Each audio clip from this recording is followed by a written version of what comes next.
Bonsoir à tous. À travers l'univers de Dune et son Kwisatz Haderach, je vais vous parler de ma vision de ce qu'est un prophète.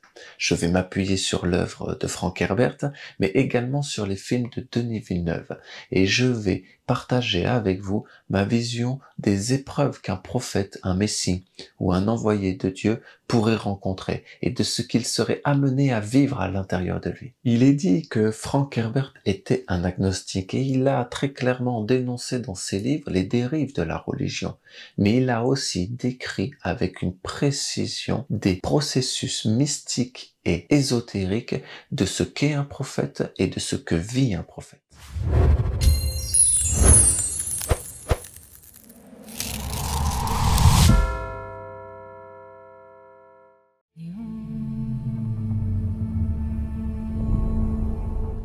Avant de vous parler de ce que symbolise un prophète ou un messie selon moi, je dois vous parler de la religion parce que on ne peut pas séparer la religion de son prophète. Pour Frank Herbert, malgré qu'il ait décrit des processus mystiques assez précis, il exprime son agnostisme à travers l'idée qu'un prophète ne peut être qu'une invention philosophique au service d'intérêts politiques. Pour faire très simple, dans l'univers de Dune, c'est un ordre politico-religieux constitué exclusivement de femmes qui préparent depuis des milliers d'années la naissance d'un prophète, le Kwisatz Haderach, à travers un projet génétique millénaire, mais aussi ce qu'ils appellent la Missionaria Protectiva, une propagande d'idées philosophiques et religieuses propagées aux quatre coins de l'univers pour préparer la venue de leur prophète. Pour Frank Herbert, c'est clairement les religions qui font naître les prophètes. Mais il est intéressant de constater que dans l'œuvre de Dune, la naissance du prophète va complètement échapper à l'ordre du Bene Gesserit. Pour le coup, ma vision est complètement à l'opposé de Frank Herbert. Ce ne sont pas les religions qui font naître les prophètes, mais bien les prophètes qui ont fait naître toutes les religions de l'humanité. Mais selon moi, toutes les religions de l'humanité sont à la fois dogmatiques et hérétiques. Je pense que toutes les religions qui ont existé et qui existeront dans le futur, se sont et seront construites à travers 4 grandes étapes fondamentales et qui se répètent inlassablement. Il y a tout d'abord un prophète qui est neutre et qui partage un enseignement universel. Il y a ensuite une religion qui naîtra forcément de l'enseignement de ce prophète. Puis cette religion va grandir, va se construire, surtout à travers des dogmes, des règles et des commandements, jusqu'à ce que bourgeonne au cœur des dogmes de cette religion, qui seront de plus en plus rigides, une hérésie qui fera naître à son tour un nouveau prophète. Ce que je veux dire, et c'est peut-être là où je vais choquer certains, c'est que le dogme, il est nécessaire dans toute construction d'une religion, mais l'hérésie également. Et pour comprendre ce que peut vivre un prophète à l'intérieur de lui, il nous faut saisir la relation et le lien qu'il peut y avoir entre le dogme et l'hérésie.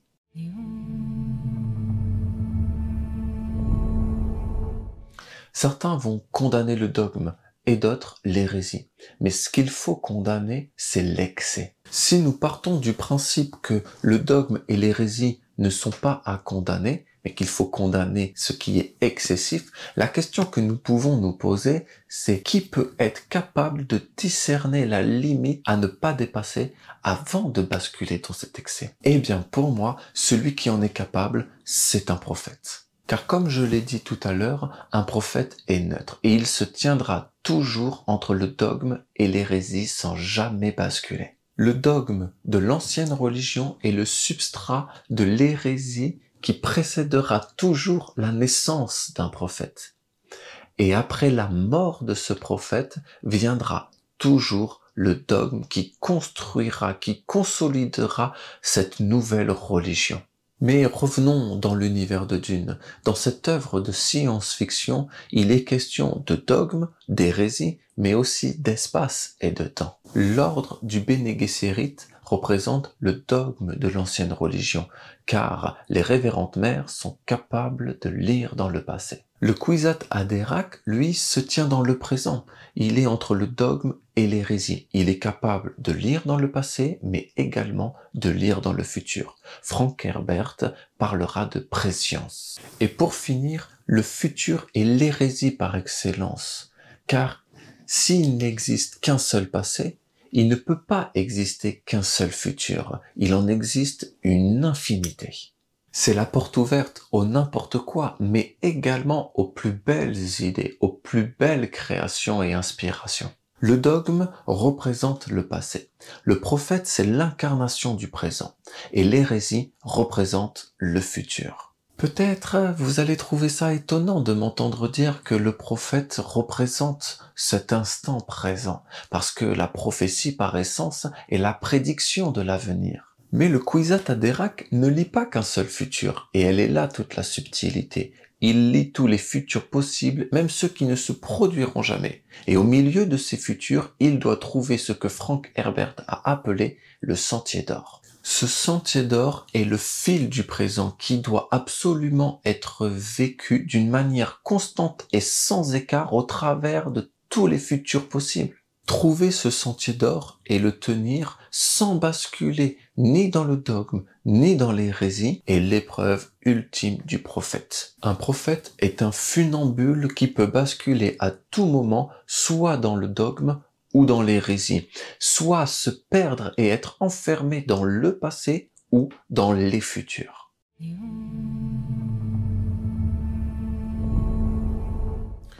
Avant de poursuivre, je veux préciser qu'ici et maintenant, je vais être clair et très concis. Je ne vais pas prendre le temps de nuancer, alors je m'excuse d'avance si j'en froisse quelques-uns. Ce que je m'apprête à partager avec vous n'est que mon point de vue. Pour commencer, je ne fais pas la distinction entre prophète, messie ou envoyé de Dieu. Pour moi, Dieu est universel. Il n'est ni juif, ni chrétien, ni musulman. Il n'appartient à aucune religion. Ensuite, si tu veux connaître, si tu veux savoir quel est le critère ultime selon moi pour discerner un vrai prophète d'un faux, je te dirais qu'un vrai prophète ne cherchera jamais à être un prophète. Ça lui tombera dessus et même il fera tout pour éviter de vivre sa destinée. Il n'hésitera pas un instant, mais au fond, qui peut aller contre le sens de la vie et de la destinée qui est écrite? Donc, tous ceux qui se disent prophètes pour se sentir supérieurs aux autres ou pour donner des leçons de vie aux autres n'en sont pas. Le véritable pouvoir de la préscience est donné à celui qui n'en veut pas. Et un homme, une femme qui devient prophète devra vivre avec le poids de ce fardeau. Un prophète cherchera à tout prix à éviter de porter ce poids. Ça te donne une idée du conflit qui peut vivre à l'intérieur de lui. Paul Atréide, fils du duc Leto Atréide, en voudra d'ailleurs à l'ordre du Bene Gesserit d'avoir fait de lui le Kwisatz Haderach. Il dira à sa mère, membre de l'ordre, « Vous avez fait de moi un monstre. » Aidez-moi, pitié. Paul. Elle approche. Je vois une guerre sainte se répandre à travers l'univers comme un feu dévastateur. Une religion guerrière qui brandit l'étendard de la maison Atréide, tout ça au nom de mon père. Des légions de fanatiques qui vouent un culte aux reliques de mon père. Une guerre en mon nom. Tous ces gens qui hurlent mon nom. Paul Atréide, tu es le fils de ton père, tu es mon fils, tu es le duc Paul Atréide. Tu sais qui tu es. Tu sais qui tu es. Lâchez-moi! C'est vous qui m'avez rendu comme ça! Vous les Bene Gesserit qui avez fait de moi un monstre! Paul Atréide ne naît pas Kwisatz Haderach. Il le devient parce qu'il porte en lui cette possibilité. C'est un futur parmi une multitude d'autres futurs.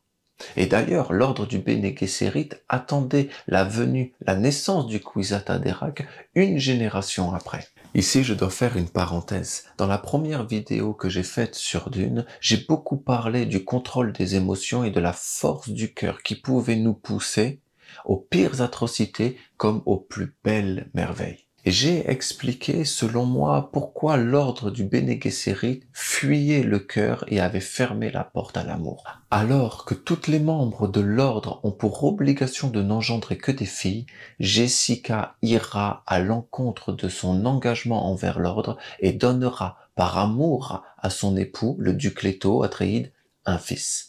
Fils qui deviendra donc, une génération trop tôt, le fameux Kwisatz Haderach. Parenthèse fermée, revenons donc aux épreuves du Kwisatz Haderach. Je vous invite évidemment à lire les livres de Dune, les livres de Frank Herbert, les 6 tomes.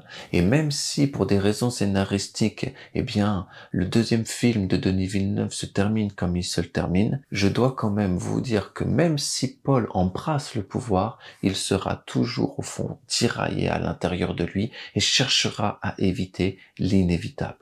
Ce qui nous amène à la deuxième épreuve d'un prophète, et non la moindre. Il existe un combat à l'intérieur du Kwisatz Haderach où la préscience est l'enjeu.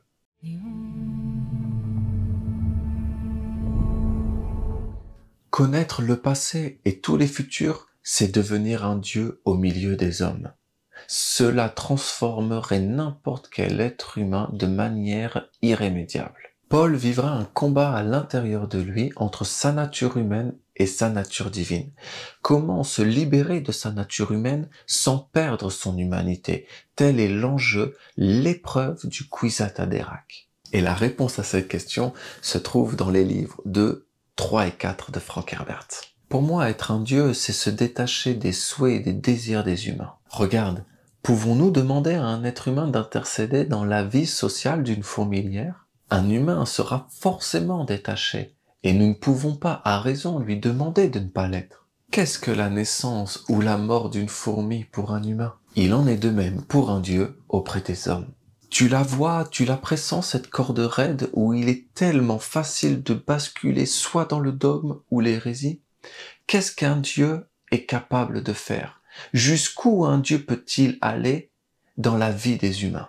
Imaginons qu'un Dieu, un esprit extrêmement pur et lumineux s'approchait des humains pour intercéder dans leur vie et leur existence. Comment serait-il accueilli? Serions-nous capables de le comprendre? Une fourmi peut-elle comprendre un humain? Un tiers de l'humanité serait terrifié et chercherait à tout prix à le fuir. Un autre tiers chercherait à le combattre et à le tuer, et un troisième tiers l'idolâtrerait et commettrait les pires atrocités en son nom. C'est ce que Paul voit, et c'est ce qu'il cherche à éviter. Il ne veut pas être le Kwisatz Haderach, parce qu'il voit cette nature humaine faible et toutes les terreurs qu'elle peut engendrer. Bien sûr qu'il le voit dans toute l'humanité, mais surtout il la voit à l'intérieur de lui, et il est terrifié de ce qu'il peut faire naître dans le cœur des humains. Le dogme, le fanatisme, le sectarisme, mais aussi l'idolâtrie, l'hérésie et la folie. C'est arrivé, mais tellement de fois dans l'histoire de l'humanité. Tous les envoyés de Dieu ont parlé de vertu. Soit ils ont été tués, soit ils ont été condamnés, réduits au silence, soit leur enseignement a été détourné et a conduit les humains à accomplir les plus grands crimes qui soient. Comment se libérer de sa nature humaine sans perdre son humanité est la plus grande des épreuves qu'un prophète sera amené à vivre dans son existence. Plus celui qui se détache de sa nature humaine est mortel, chose qui est bonne en soi, plus il pourra devenir indifférent. Et l'indifférence fait naître l'incompréhension. Et plus l'incompréhension est grande, plus le lien, le partage, la communion, le dialogue entre les hommes et les dieux seront brisés.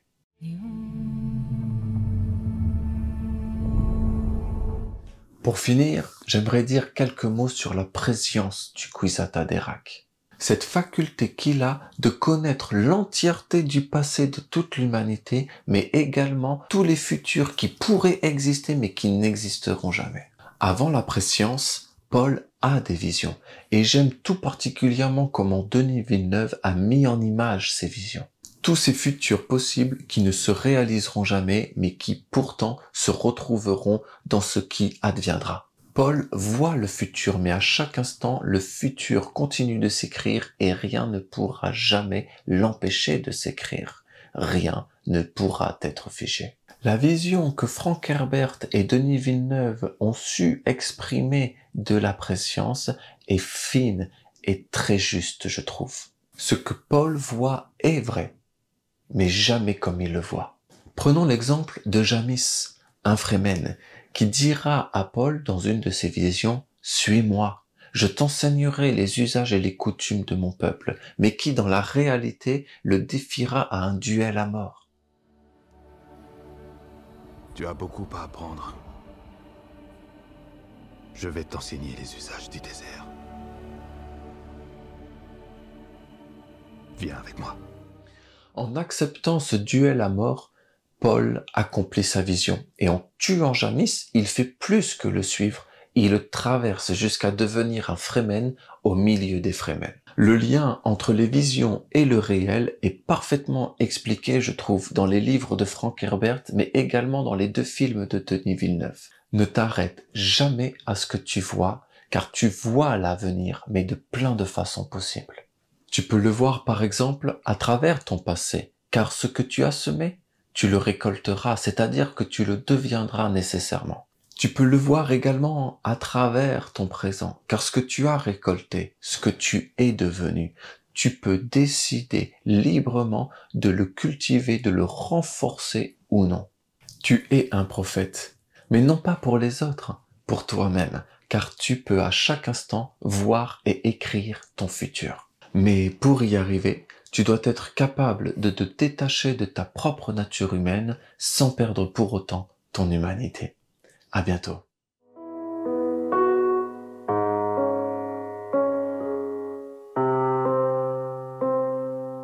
Par Saint Jean le caché, la lumière et l'enseignement qui chemine.